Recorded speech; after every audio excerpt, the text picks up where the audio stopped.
How are you? I'm good. How are you? I'm not too bad. Thanks for asking. How are you feeling that this is about to come out? I feel good. I feel good. I mean, we've been at it a long time. We started rehearsing in or started shooting in March of 2020. So it's been a stretch. I think that was about 15 years ago. Feels like it.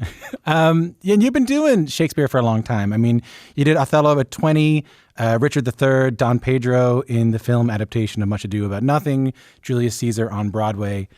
Where did Macbeth sit in your mind, playing Macbeth sit in your mind before you took on this film? I never thought about it. I actually had never read. I'm embarrassed to say I never read Macbeth in school. So I never thought about it, to be honest with you, until Joel Coen got a hold of me. And when Joel got a hold of you, you stayed away from watching any previous film adaptations of Macbeth. Why was that important to you? Not purposely. Okay. I just didn't want it. I wanted to have fresh eyes and ears and mind on it, and so there wasn't any reason to go and look at other films. Yeah, I understand. Like, I can see you getting a role that's been done a lot, on stage and has been adopted an awful lot. I can see you wanting to stay away from it, wanting to make sure you come into it fresh. And as an actor, you don't want to come, or I don't want to come into something talking about what I don't want to do. Yeah. Having seen someone else do something, oh, well, I won't do that.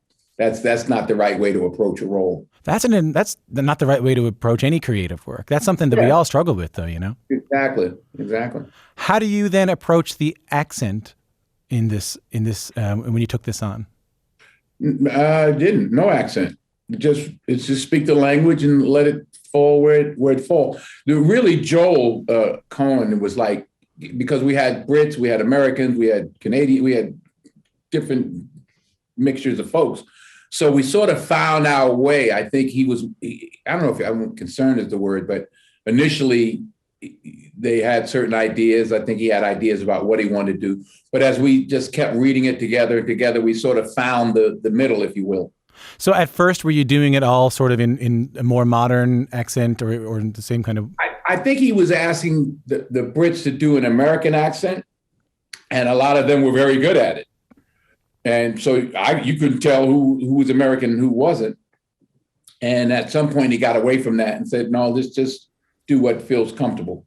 I could see that it might be a challenge, some of these words and these verses are so well known, such foul and fair day I have not seen, or even, lay on Macduff. And I'm not sure if I have a question here, Denzel, but it stuck out to me how natural it sounded. Like it sounded like a dialogue in any other movie as opposed to some grand Shakespearean play.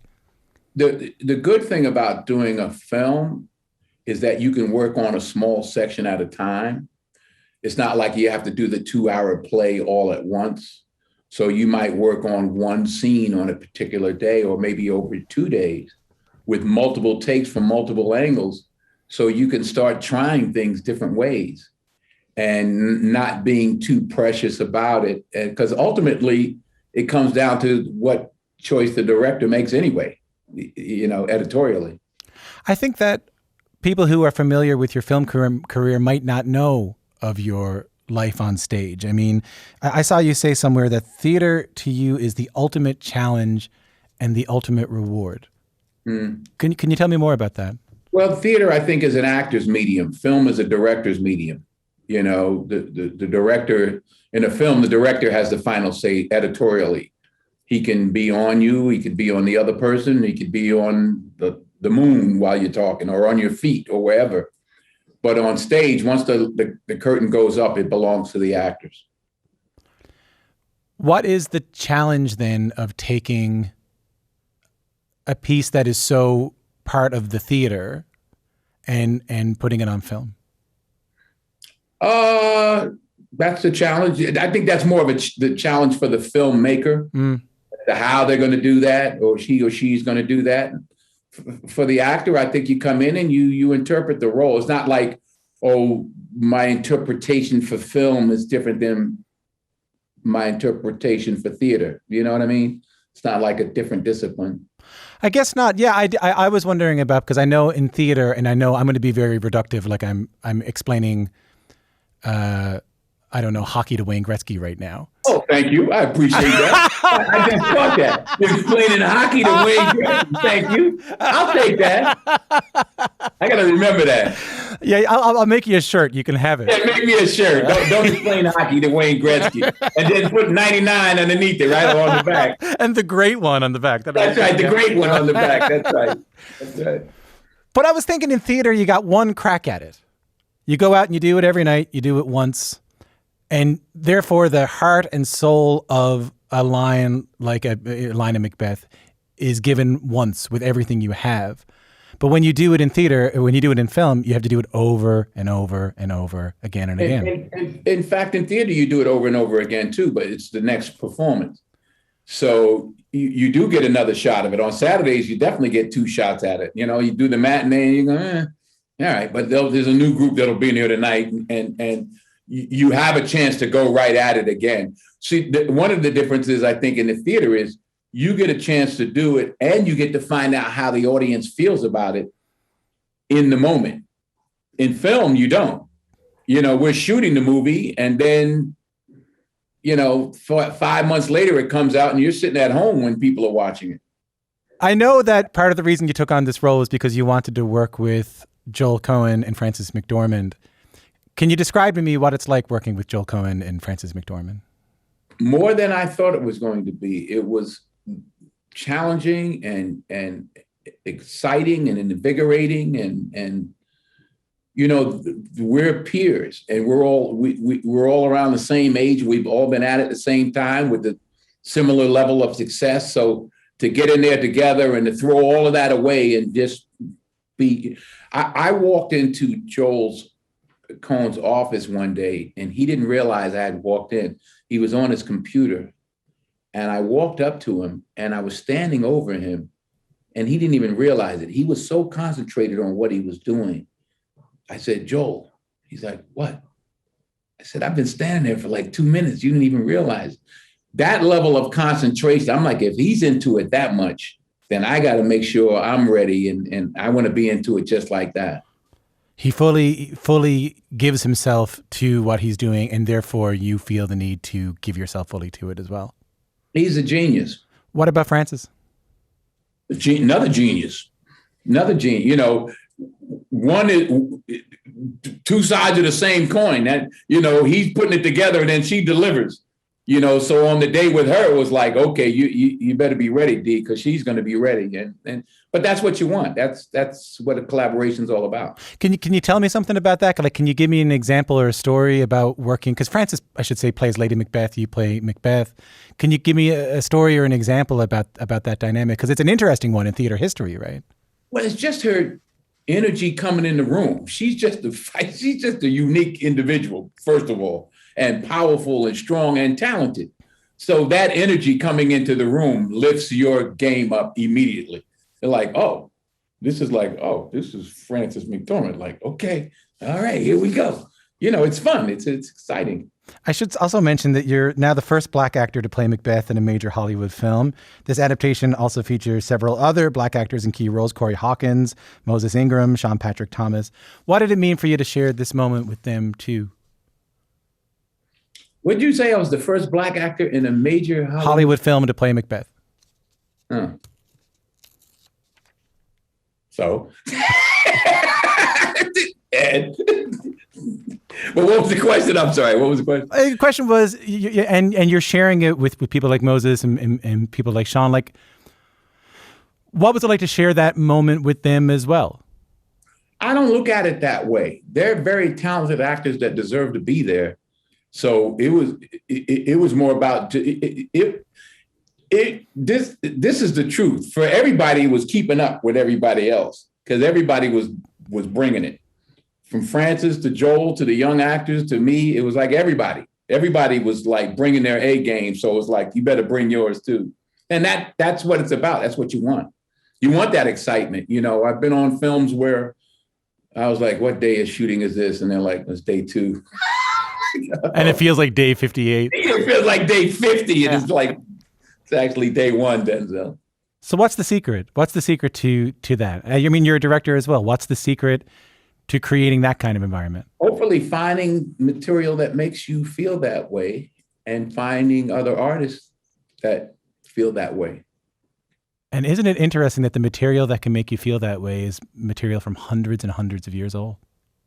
He was great then and he's great now. Shakespeare is Shakespeare. We have to step up. The standard has already been established. The actors, can you handle it is the question. I'm talking about for the actor, can you handle it? What's a challenge in handling it, a role like Macbeth? Not knowing if you can handle it is the challenge. What if you're wrong? What does not handling it look like? I've been there. I've done some work where I went, oh boy, that didn't work out so good. Then, but that's the thrill of it. You don't know. You don't know. Just because Joel and Francis and I and Shakespeare were there doesn't mean it's going to turn out well. In this case, it did. Yeah, there's almost like there's another presence there that needs to be there as well, Yeah. If you're just tuning in, my guest is the actor and director Denzel Washington, who stars in the new film adaptation of The Tragedy of Macbeth. I must ask you about this. Last week, we learned about the passing of the icon and trailblazer Sidney Poitier. This is someone I know who meant the world to you and so many others. First off, I'm so sorry for your loss. Well, my prayers go out to his children and wife. I mean, it's a loss for all of us, but that needless to say, for his loved ones and family, that I can only imagine. When did you first become aware of his work? Sidney? Oh, shoot. As far back as I can remember, I was doing a play 40 years ago called A Soldier's Play, and Sidney came to see the play. And he came backstage and we're all grinning, from ear to ear because it's Sidney, Poitier. And he came up to me and he said, you're good. You are good. And I was like, yes, sir. What do you say? Yes, sir. I'll be better tomorrow. He said, no, you're good. You just, for him to say that for a 20-year-old, 21-year-old actor, that's all you want to hear. That's all you need to hear. Do you have a favorite role of his? Ooh, I always liked it when, I forgot, who was that he slapped? And it was in the heat of the night. Or in the heat of the night. The guy slaps him, he slaps him back. That was my favorite scene. I was like, yeah, that's what I would do. In 2002, you and Halle Berry made history-winning Best Actor and Best Actress Oscars the same year that Sidney was given an honorary award for Lifetime Achievement in Film. And you thanked Sidney off the top of your acceptance speech that night. And I want to play a little bit of what Sidney had to say about that moment and you. Take a listen to this. When he said about me what he did say about me, I was proud, obviously, but I was grateful because he had taken the concept of African Americans in films to a place where I didn't, and that he has taken it there with the same kind of integrity that I tried to articulate. I thank him for that. He helped me that evening to a closing of my artistic life. He put the button on it for me, and I'm indebted to him. He put the button on it, and I'm indebted to him. How does it make you feel to hear that? Wow, I'm speechless. I mean, I never heard that before. I'm at a loss for words. I mean, I'm at a loss for words. Yeah, I didn't know you hadn't heard that. I never heard that before. No, first time. Had you ever had the chance to talk to him about the speech? About this speech about that night? About that night, yeah. No, I don't know if we did talk. We talked a lot. I would visit Sidney all the time, and we would just talk, and sometimes I recorded him and videotaped him, and we just got to be friends. I mean, I heard Sidney Poitier curse. I was like, oh shoot, I didn't know he cursed. That was in the house, just he and I. But I was like, oh, it kind of shocked me. I was like, oh, excuse Mr. Tibbs. Yeah, it's like hearing the Pope curse or something like that. Yeah, exactly. I was like, wow, the Pope just said cursed or something. But anyway. Can you tell me the story, or tell the audience the story? Because I know it, but I know our audience would love to hear it if they haven't heard it before. The advice he gave you, where he said the first 3 or 4 films you do in this business will dictate how you're perceived. Can you tell that story? There was a film I was offered that I just didn't want to do, and it was just terrible. And they were offering me a lot of money, but it was just the most racist thing. And he didn't tell me not to do it. He said, I'm not going to tell you what to do, but he said, what I will tell you is that the first 3 or 4 films you make will determine how you're perceived in this business. So I turned it down, and 6 months later, I got a film called Cry Freedom. So worked out all right. What a meaning! That might not have been the case had it not been for Sidney. What a meaningful piece of advice to give you at that kind of important stage of your career, right? Yeah. Well, how about you then? I mean, I know you paid it forward by giving actors advice and filmmakers advice. I don't know if you know that there's a whole pocket of people on social media who just post inspirational quotes from Denzel Washington. But with that in mind, there's a lot of people in theater and in film struggling right now. You know, here in Canada, we're having, plays shut down. I'm sure contemporaries of yours are having plays shut down, films shut down. Any advice to them right now? Well, this thing is bigger than all of us. This pandemic, and we just have to be strong and be there for each other. And these are just there's no simple piece of advice I can give you. It's not that simple. It's more complicated than that. But just to hang in there and to work hard. Well, I'll close like this. Are there parts of Sidney Poitier's legacy that you hope to honor through your own journey? Just to be thought of in the same breath is enough for me. I mean, just to know that I really knew him and the influence he's had on my life and my career, but more importantly on my life, is something I'll never, ever, I'll cherish the rest of my life. I'll never forget. Well, I appreciate you taking the time for us. I appreciate you making all weird theater nerds so happy with this new version of Macbeth.